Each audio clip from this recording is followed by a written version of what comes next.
ఈరోజు మళ్ళా దాన్ని గుర్తు చేస్తున్నా. కొన్నిసార్లు మాట్లాడకుండా కొన్ని విషయాలను మౌనంగా ఎదుర్కోవటంలోనే గొప్ప విజయం ఉంది. కొన్నిసార్లు మనం మాట్లాడితే దైవ చిత్తం నెరవేరిద్ది. కొన్నిసార్లు మనం బదులివ్వకుండా మౌనంగా ఉంటేనే దేవుని చిత్తం నెరవేరిద్ది. కొన్ని పరిస్థితులు మన ముందుకు వచ్చినప్పుడు, కొన్ని ప్రతికూలతలు మన ముందుకు వచ్చినప్పుడు, కొన్ని విమర్శలు మన మీదకి వచ్చినప్పుడు, కొన్ని నిందలు మనం ఫేస్ చేయాల్సి వచ్చినప్పుడు, కొన్నిసార్లు దేవుని ప్రేరణను బట్టి మనం నోరు తెరచి దానికి బదులు ఇవ్వాల్సి ఉంటుంది. కొన్నిసార్లు మౌనంగా సహించాల్సి ఉంటుంది. సాధ్యమైనంత వరకు నీతిమంతుడు న్యాయాధిపతి అయిన దేవుని చేతికి అప్పగించుకొని నా పక్షమున నేను వాదించడం కన్నా నా నీతి గల న్యాయాధిపతి నా పక్షమున నోరు తెరిస్తే అది 100 రెట్లు దీవెన, అది 100 రెట్లు నాకు ప్రయోజనకరం అని గ్రహింపు కలిగి నీతిగల న్యాయాధిపతికి తన వ్యాజ్యమును అప్పగించి జరుగుతున్న పరిణామాల దృష్ట్యా, పరిస్థితుల దృష్ట్యా, విమర్శల దృష్ట్యా నేను ఎలా స్పందించటం యుక్తం నీకు తెలుసయ్యా. ఇందులో వాస్తవాలేంటో, నేను చేసింది ఏంటో, చేయంది ఏంటో నీకు తెలుసు. తలా ఒక మాట తలా రకంగా తలా మాట్లాడుకుంటా ఉన్నారు. ఇందులో వాస్తవాలు నీకు తెలుసు కాబట్టి నేను ఏం మాట్లాడనయ్యా, అన్నీ చూస్తున్న వాడవు నువ్వు ఉన్నావు, నీ చేతికి అప్పగిస్తాను.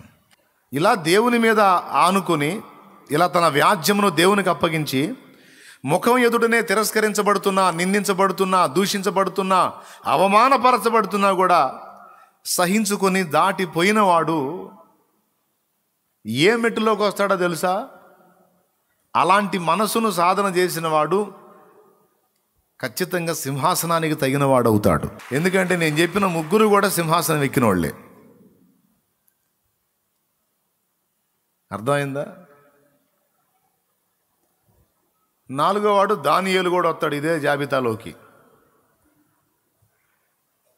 వాళ్ళు వచ్చి ఇతను తన దేవునికి ప్రార్థన చేశాడు, నీ ఆజ్ఞ మీరాడు అన్నప్పుడు దానియేలు తన పక్షమున వాదించినట్టు ఒక్క వచనం కూడా కనపడదు. వాళ్ళందరూ మీ నిందలు మోపుతుంటే నువ్వు అన్యాయంగా మాట్లాడుతున్నారు రాజా, నా విన్నపాలు ఏదన్నా అవసరతలు ఉంటే నీకు చెప్తాను, కానీ నీకు ప్రార్థన ఎట్లా చేస్తాను? నా దేవునికి చేసే ప్రార్థన నేను మానక చేయాల్సిందే. ప్రారంభం నుండి అది మీరు ఎరుగుదురు కదా. నేను కూడా ఆస్థానంలో మీతో పాటు కాస్తో కూస్తో కొంచెం కింది స్థాయిలోనైనా ఒక పదవిలో ఉన్నవాడిని నేను, కాబట్టి నేను దాన్ని మానుకోకుండా ఉన్నాను. కాబట్టి దీన్ని బట్టి మీరు కొంచెం నాకు శిక్షను, ఒకవేళ మీరు అది కూడా ఆజ్ఞ మీరేనా అనుకుంటే కొంచెం శిక్ష తగ్గించండి. ఏకంగా మరణదండన కరెక్ట్ కాదు కదా, కొంచెం పర్సంటేజ్ ఇవ్వండి అని కూడా తన పక్షాన వాదన పెట్టుకోవాలా. ఏం మాట్లాడలా. ఆశ్చర్యం ఏంటంటే రాజు వాదించాడు వాళ్ళతో. సూర్యోదయం మొదలు సూర్యాస్తమయం వరకు అన్నట్లు రాజు వాదించాడు వాళ్ళతో. వాళ్ళు లోపడలా. చివరికి దానియేలు అప్పచెప్పాల్సి వచ్చింది. దాని ఫలితంగా మొత్తం ఈ నలుగురిని మీరు దృష్టిలో తీసుకుంటే ప్రభు అయిన యేసు తండ్రి కుడిపార్శ్వమందు సింహాసనాసీనుడయ్యాడు. యోసేపు ఐగుప్తు అన్నికంటే ప్రధానమైన పీఠాన్ని ఎక్కాడు. దావీదు మరలా సింహాసనం ఎక్కాడు. దానియేలు అంతకు ముందున్న హోదా కంటే ఎక్కువైన హోదాలోకి వెళ్ళిపోయాడు. అన్ని వేళలా అన్నిసార్లు మన నోరు మనల్ని కాపాడదు. కొన్నిసార్లు మన నోరు మన కొంప ముంచిద్ది. దీన్ని ఎరిగి ఉండాలి. కాబట్టి ఇక్కడ పాయింట్ నెంబర్ 1లో నేర్చుకోవాల్సింది ఏంటంటే యేసు ప్రభు ద్వారా పాఠం. ఎక్కడ నోరు తెరవాలో, ఎక్కడ మౌనంగా ఉండాలో, ఎక్కడ మన గోడు వినిపించాలో, ఎక్కడ నిశ్శబ్దం అయిపోవాలో దాన్ని తెలిసి ఉండునట్లు మనం జ్ఞానము కొరకు దేవుణ్ణి వేడుకోవాలి, ఆ శక్తి కొరకు దేవుణ్ణి వేడుకోవాలి. ఇదొక పాఠం నేర్చుకోదగ్గది. అందుకని చెప్తున్నా. ఇప్పుడు ఈ మొక్క మాకెందుకు అని మీరు అంటే, ఒకవేళ ఎప్పటికే మీరు అలాంటి స్థితిలో ఉండొచ్చు, లేదా భవిష్యత్తులో అలాంటి పరిస్థితిని ఎదుర్కోబోతుండొచ్చు. దేవుని వాక్కంటూ ఏదన్నా ఓపెన్ అయింది అంటే అది నీకు ప్రస్తుతమో లేకపోతే భవిష్యత్తులోనో అనుభవంలోనికి రాబోతుంది కనుక ముందే దేవుడు నీకు ఆ విషయమై జాగ్రత్త చెప్తున్నాడని గ్రహించు. స్తోత్రం. గట్టిగా చెప్పండి.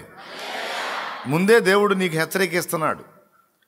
ఒకవేళ ఎప్పటిదాకా నిన్ను నిందించినోడు లేడు, అవమానపరిచినోడు లేడు, ఎగతాళి చేసినోడు లేడు, హేళన చేసినోడు లేడు, నీ మీద అన్యాయపు ఆరోపణ చేసినోడు లేడు అనుకుందాం.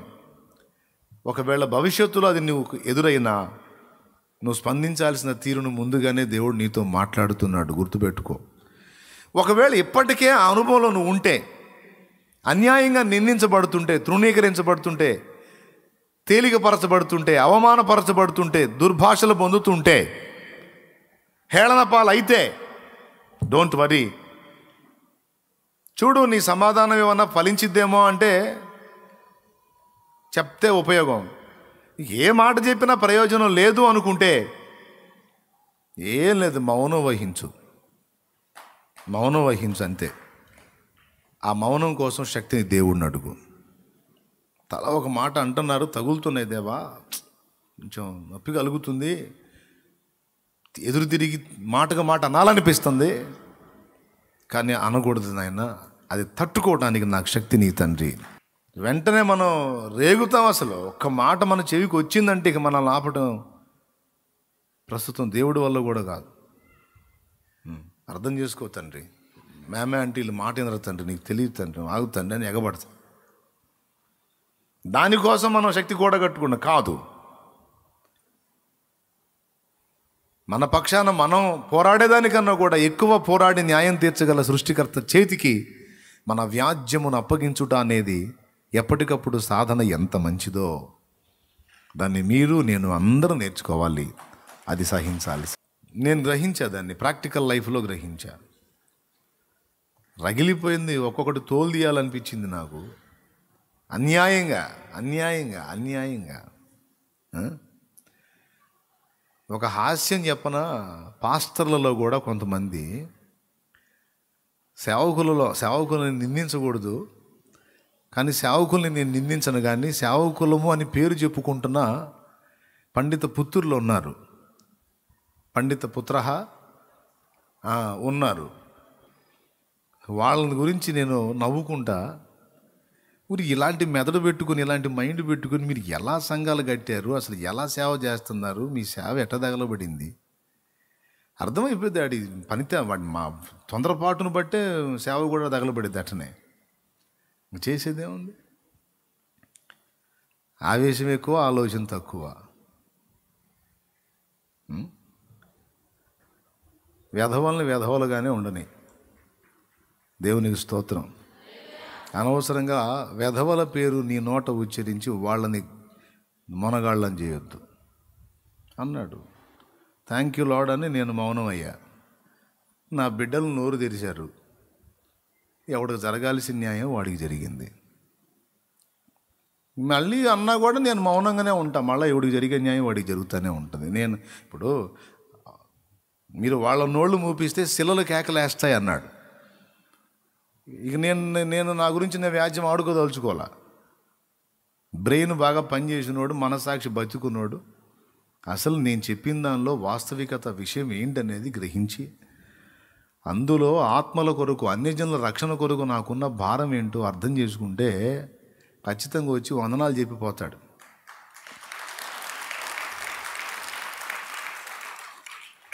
ఖచ్చితంగా కలిసి వందనాలు చెప్పాలంతే యేసునామంలో, వాడు మనస్సాక్షి బతికున్నాడైతే. ఏటు ప్రక్క నుంచి ఏ అవకాశం ఉన్నా దాన్ని ఉపయోగించుకొని సువార్త చెప్పండి అని చెప్పాను నేను. అంతకుమించి ఇంకేం చెప్పాను నేను? పెద్దవాళ్ళని తొందరపడి తోలనాడొద్దు అన్నా. ఏ డినామినేషన్ అయినా కావచ్చు, ఏ బోధ అయినా కావచ్చు, తొందరపడి ఎందుకు దూషించాలి, ఎందుకు చండాలంగా మాట్లాడాలి? పెద్ద చిన్న తారతమ్యం లేకుండా శాపగ్రస్తులు అవుతారు, జాగ్రత్త బాబు. పెద్దోళ్ళు చెప్పిన మాట నీకు పనికొస్తే వాడుకో, పనికి రాకపోతే వదిలేయి. అంతేగాని నువ్వేదో మొత్తం పెద్ద సంఘం మొత్తాన్ని సంస్కరించే యోధుడు బయలుదేరినట్టు నీకు తా తెలీదు, తూ తెలీదు. తల నెరసిన ముసలాళ్ళను కూడా నువ్వు అంత తేలిగ్గా చండాలంగా మాట్లాడతా, అది మంచి పద్ధతి కాదురా, శపించబడతారు అన్న. నొప్పి పుట్టింది ఒక్కొక్కడికి. ఇక అంతా బస్సుమని పడగెత్తిన పాములాగా లేచారు. ఏం చేయగలిగారు? దేవుడు మౌనం వహించు బేట అన్నాడు. మౌనం ఉన్నాను. సంవత్సరాల నుంచి ప్రార్థనలు చేస్తున్న వాటన్నిటిని కూడా ఈ గాయాలు పొందుతున్న టైంలో మొత్తం నెరవేర్చాడు దేవుడు. ఈ మాటల పోట్లు తగులుతున్న టైంలో దేవునికి మహిమ. అంటే రిజల్ట్ ఎలా ఉంటుందో చూడండి. అది నేను మౌనం వహించాను, నా పక్షాన నోరు తెరచి మాట్లాడే వాళ్ళని దేవుడే లేపుకున్నాడు. దేవునికి మహిమ. అంతే. వాళ్ళకి ప్రేరణ దేవుడు ఇవ్వకపోతే నేను ఎవరి చేత మాట్లాడించగలనండి? నో, వాళ్ళకి దేవుడు ప్రేరేపించాడు. ఎక్కడెక్కడ వాళ్ళు స్పందించారు. నన్ను ప్రేమించి వెంబడించే బిడ్డలు స్పందించారు. చాలా హ్యాపీ అనిపించింది. దేవునికి మహిమ. రైట్. నేను మౌనంగా ఉంటే దేవుడు కార్యాలు చేస్తాడు. నాకు ఇవ్వాలనుకున్న ఆశీర్వాదాలన్నీ నాకు ఇచ్చాడు. ఏడిసేవాడు ఏడుస్తానే ఉన్నాడు. అర్థమైందా? మీకు తెలుసా, కొంతమంది అట్లా పుడతారంట. దేవుడు కొంతమందిని జంతువుల్లాగా అట్లా పుట్టిస్తాడంట. బైబిల్లో ఉందండి. పేతురు రాసిన పత్రిక ఒకసారి తీయండి. దేనికి పుడతారో చెప్పి తర్వాత పాయింట్లోకి వెళ్తాను. కొంతమంది దేనికి పుడతారో చెప్తాను. బాగా తిండిపోతాళ్ళని చూసి ఇటు తినటానికే పుట్టాడు అంటారు చూడండి. అట్లాగా పేతురు రాసినటువంటి 2వ పత్రికలో ఓ మాట ఉంటుంది. 2వ అధ్యాయము 11వ వచనం చూడు.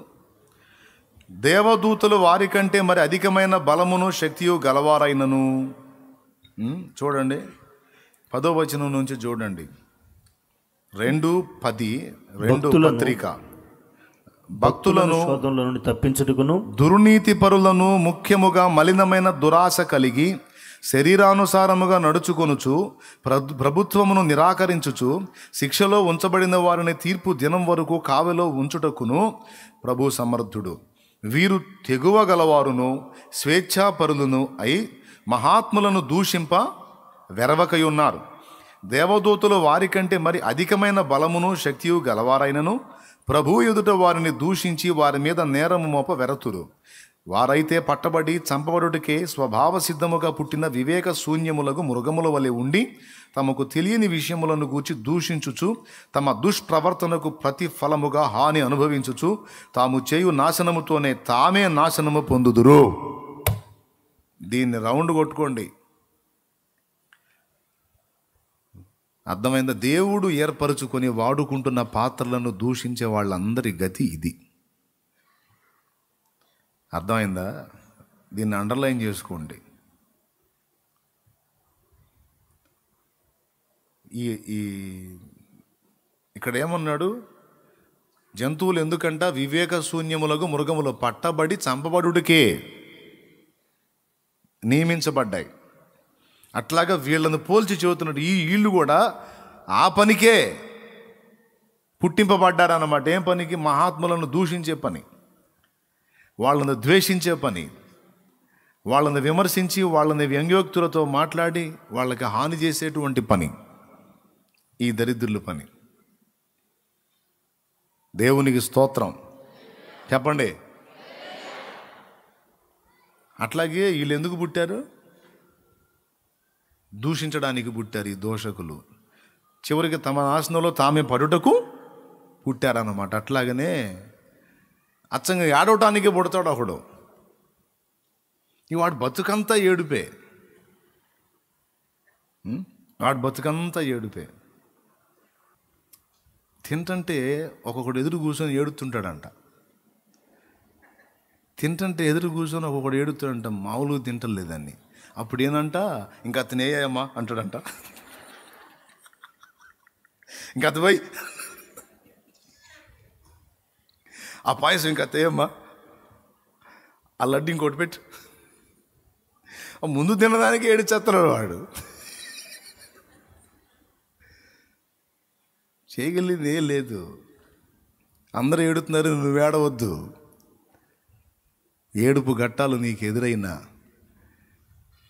నువ్వు ఏడిస్తే ఎదుటోళ్ళు నవ్వుతారు గనుక ఆ ఏడుపు వాడికి స్థిరపడాలంటే నీ ఏడుపులో కూడా నువ్వు నవ్వుతా ఉండు, వాడు చస్తాడు అల్లాడి.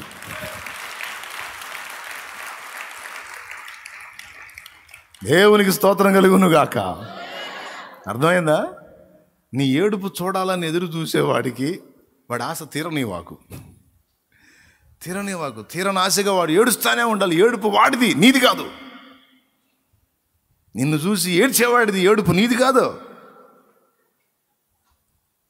దుఃఖము నీకు ఎదురైనా సరే నువ్వు ఏడవద్దు. చెరగని చిరునవ్వుతూ సాగిపోతానే ఉండును.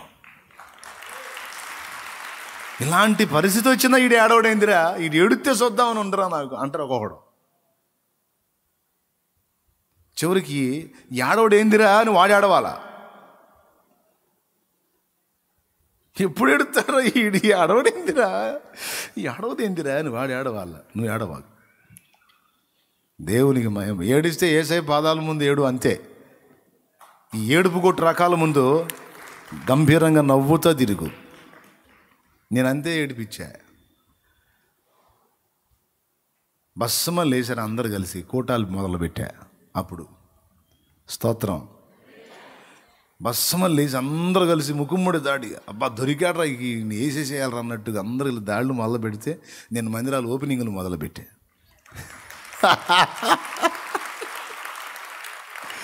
రోజా పండగ అయిపోయింది. అరే మన ప్రయత్నములు ఎట్లు వ్యర్థములు అయిపోయినావు చూడు అన్నారు కూడా. మందిరాలు ఓపెన్ చేసుకుంటున్నాడు అండి, మందిరాలు ఓపెన్ చేసుకున్నాడు. అతనికి ఏమైనా పడుతుందా? అరే అదొక ఏడుపు అయిపోయింది. అయిపోయిన తర్వాత కొంచెం మళ్ళీ గ్యాప్ వచ్చింది. అయ్యో ఇప్పుడు దొరికాడు, మళ్ళీ మొదలు పెడదామంటే ప్రేయర్ గార్డెన్ మొదలుపెట్టా. అసలు ఏందిరా మనం ఈతున కాటేస్తున్నా, వీడికి ఇష్టం ఎక్కట్లేదు ఏంది? నేను చెప్తున్నా కదా, ఇదే సూత్రం. కదిలిచ్చినోడికల్లా కన్నీళ్ళే మిగిలిస్తాను నేను. దేవునికి స్తోత్రం. అంతే, కదిలిచ్చినోడల్లా కన్నీళ్లలో కూర్చోవటమే. ఇంకా వాడు ఇంకా ఏడిసేటట్టు ఇంకా ఎక్కువ చేస్తా. తర్వాత ఇంకా గ్యాప్ లేకుండా మళ్ళీ మందిరం మొదలుపెట్టా. మళ్ళీ దాన్ని చూసి ఏడుపు. మనమేమి ఈయనేదో చేద్దాం అనుకుంటే ఈడేందో ముందుకెళ్తున్నాడు కానీ వెనకెళ్ళట్లేదు ఇందిరా. జనాలు తగ్గుతారేమో అని చూస్తే ఈ పిచ్చి గుంపేందిరా, ఇట్ట పెరిగిపోతున్నారు ఇందిరా. ఎంత షెడ్ అయితే అంత షెడ్ ఆవుతో నిండిపోతున్నారు. ఏమొచ్చిందిరా కళ్ళు వెలిగించబడుతున్నాయి, దేవుడు కార్యం జరుగుతుందిరా పిచ్చోడా. ఏడిసేవాడికి ఏడుపు స్థిరం, దేవుని వైపు చూసి సాగిపోయేవాడికి సంతోషం స్థిరం. ఈ తెలివి తెలుసుకోవాలి. కొంతమంది అవతల వాళ్ళు ఇప్పుడు భర్త తన్నినందుగా తోడుకోడలు ఎందుకు అమ్మాయి ఏడుస్తున్నావు అంటే, అంతసేటు కొట్టాడంటే కొట్టాడని కాదో మరి దేనికంటే ఆ పనికి మాలింది చూసింది, అది చూసేటట్టు కొట్టాడు అని లోకంలో ఆడవాళ్ళతో సామెత ఉంటుంది. అట్లాగే నువ్వు ఫీల్ అయితే చూడాలని, నువ్వు అవమానం పడితే చూడాలని, నువ్వు కృంగిపోతే చూడాలని, నువ్వు ఏడిస్తే చూడాలని, నువ్వు నష్టపోతే చూడాలని, నువ్వు దిగజారిపోతే చూడాలని, నువ్వు ఓడిపోతే చూడాలని, నువ్వు సమస్తం ఈటిపోతే చూడాలని కాచు కూర్చున్న వాళ్ళ ఎదుట వాళ్ళు ఆశించింది వాళ్ళకి దక్కనివాకు. హబక్కూకు బలిగినట్టు బలుకు. ఏదున్నా లేకున్నా నాకు శ్రీమంతుడున్నాడు. యెహోవా యందు నేను ఏడ్చుచూ తిరిగేదను. మరి ఏమి చేయొచ్చు తిరిగేదను? ఆనందించచ్చు. అబ్బా ఈ దెబ్బతో అయిపోయిద్దిరా, ఈ మొహం మాడిపోయిద్దిరా, ఈ దెబ్బతో మారిద్దిరా అంటే లేదు, నువ్వు మళ్ళీ ఒక కొత్త పండగ ఇంట్లో స్టార్ట్ చేయాలి. మొత్తం ఆ వ్యాపారం అంతా లాస్ వచ్చిందంట. నాకు తెలిసిందిలే. ఇప్పుడు వాళ్ళ మొహాలు ఉంటాయి చూడు, ఇప్పుడు మాడిపోతాయి చూడు మొత్తం. లేకపోతే రోజు కలకల ఆడిపోతున్నారు, ఇప్పుడు మాడిపోతాయి చూడు అని కాసుకుంటారు. అప్పుడు నువ్వేం చెప్పాలి తెలుసా? మా ఇంట్లో కృతజ్ఞత కూటమి 3 రోజులు 3 రోజులు ఇంకా కూటం అంటే ఇక 3 రోజులు ఇక ఖాళీ ఆడు ఉంటుంది. ఇక ఆ సరుకులు తేవటం, అవి తేవటం, ఈ తేవటం, వచ్చిన వాళ్ళకి ఫుడ్ ఏర్పాటు చేయటం, అన్ని సెట్టింగ్ చేయటం. అసలు ఇక ఏందిరా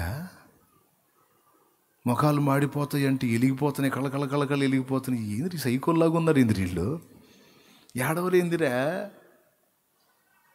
నేను చెప్పేది ఇది వాస్తవంగా జీవిత సత్యం. ఏడిసేవాడిని ఏడిపించటమే, వాడిని అందులో స్థిరపరచమన్నాడు. అన్యాయం చేయవాన్ని చెయ్యనిమ్ము అన్నాడు. పరిశుద్ధంగా ఉన్నవాడిని, నీతిమంతుడైన వాడిని, ఏడిసేవాడిని ఏడవనిమ్ము. వాడు ఏడు పాపకూడదు. నువ్వు రాసుకో. దేవునికి స్తోత్రం. ఏడిసేవాడిని ఏడవనిమ్ము.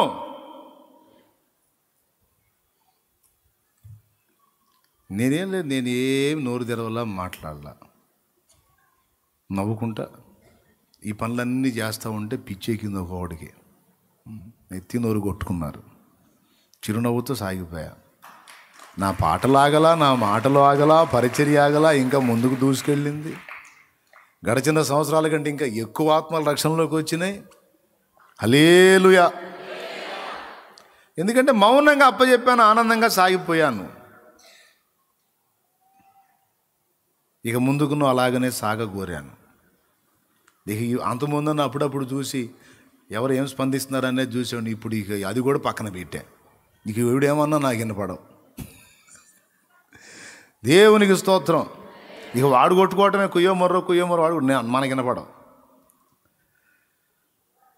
నా ప్రియమైన దేవుని బిడ్డలారా, మౌనం వ్యాజ్యమునకు దేవునికి అప్పగించి, వ్యాజ్యమును దేవునికి అప్పగించి సాగిపోవలసిన ఘట్టాలు కొన్ని ఉంటాయి. నేర్చుకుందాం, జాగ్రత్త పడదాం, ఏడ్చేవాడిని ఆడవనిద్దాం, మన సంతోషాన్ని చూసి సంతోషపడేవాడిని సంతోషంలోకి నడిపిద్దాం.